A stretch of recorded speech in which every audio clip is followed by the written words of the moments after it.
What I have in front of me very well may be one of, if not the most important wristwatches ever made. So let's get right into it.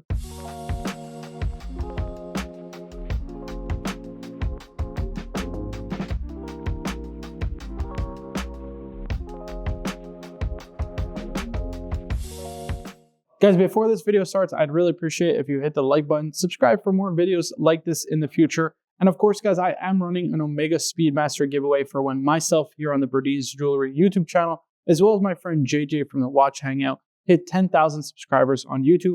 The link to the video giveaway description and how to enter, all that kind of good stuff, will be posted in the first link in the description. So please be sure to check it out. Again, it's a free Omega Speedmaster. There is truly no reason why you shouldn't enter. Now, before I get into the story of this watch and why I feel it is so important to the watch industry and why I think it's probably one of the most important wristwatches and advances in watchmaking of all time. Now, A. Lange Sohne itself, as I mentioned, was really pioneered by Gunter Blumlein, one of the most important, impactful, and I think forgotten about figures in the watch industry today.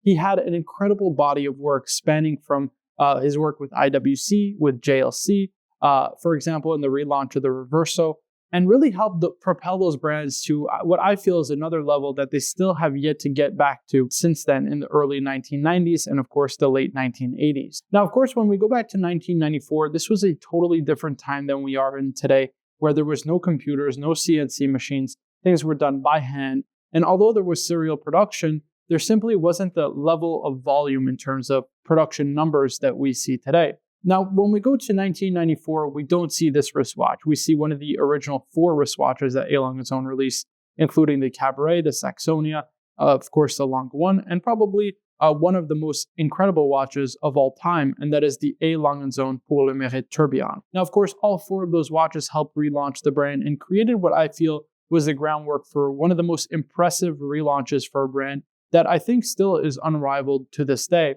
However, I think their true crowning achievement, the watch that certainly carries on the incredible legacy of Adolf Lange, is this watch right here, and that is the A. Lange Sohne Datograph. Now, this watch was originally released in 1999, and the reason why it was so impactful to the watch industry was simply due to the fact that we hadn't seen the rebirth or relaunch of an in-house manual wind chronograph movement since essentially the 1930s. Now, to put that into context, we were seeing other watch brands create watches with what we now call today off-the-shelf movements, from the likes of Lemania, from the likes of Valjoux, and other brands that were, of course, great movement makers, but by today's standards, were obsolete in the sense that they simply weren't in-house movements. Take Patek Philippe, for example, in 1998 launched the reference 5070, which used the acclaimed and very famous Lemania CH27 movement, or base movement rather.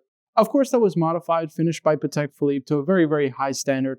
But again, by today's standards, is obsolete as it simply isn't in-house. Now enter into the picture A. Lange Sohne, a trailblazing brand that ultimately was creating things that we hadn't seen in the watch industry at all.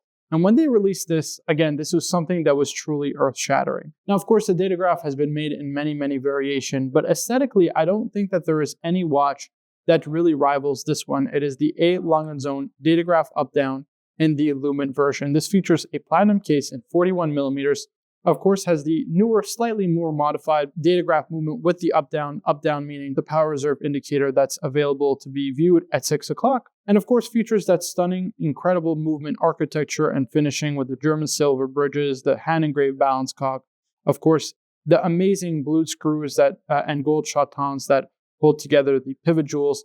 Just an exceptional, glorious movement that features what I feel is still to this day the best in-house manual wind chronograph movement in the entire watch industry. Now, of course, this is an extremely rare timepiece as well, limited to only 200 pieces, not something probably we will see again for a very, very long time unless we are very lucky. But it's just one of those amazing watches that when you see and hold in pictures, you understand just why they're so collectible and sought after, because at the end of the day, it is just an absolutely perfect, faultless, amazing timepiece. There's just nothing else you can say. It is literally a perfect wristwatch. I love it. I think it's just absolutely amazing. And in terms of price point wise, you're looking over 200,000. You know, I understand the price point. It makes sense because, again, all the factors I mentioned, rarity, design, the influence, historical importance, all those factors, I think really carry into the price. And A. Lange Sohne being, I think, the most important or one of the most important brands of the last 50 years in the watch industry, it just makes sense why this watch in particular is so beloved. So guys, I wanted to feature today an amazing timepiece that we have as part of our pre-owned inventory here at Burdeen's Jewelry. Of course, if you want to browse our pre-owned inventory, you can always take a look at our website, burdeens.com.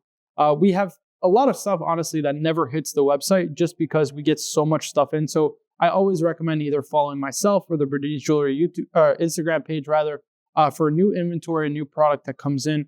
But yeah, no, this is just one of the amazing watches, and I want to be diligent and showcase some of the amazing timepieces that we get in, because honestly speaking, I do a really bad job of it myself as a salesperson here, just getting in some rare timepieces and then just shipping them out as soon as they're sold, as opposed to really getting eyes on and sharing it with all of you guys. So guys, let me know what you think of this timepiece down below in the comments. Do you think the Datograph is or is not one of the most important timepieces ever made? I certainly think it is, but I'd love to get your feedback down in the comments below. Of course, if you enjoyed this video, please be sure to hit the like button, subscribe for more videos like this in the future, and as always, my name is Marco for the Burdeen's Jewelry YouTube channel. I'll see you guys in the next one.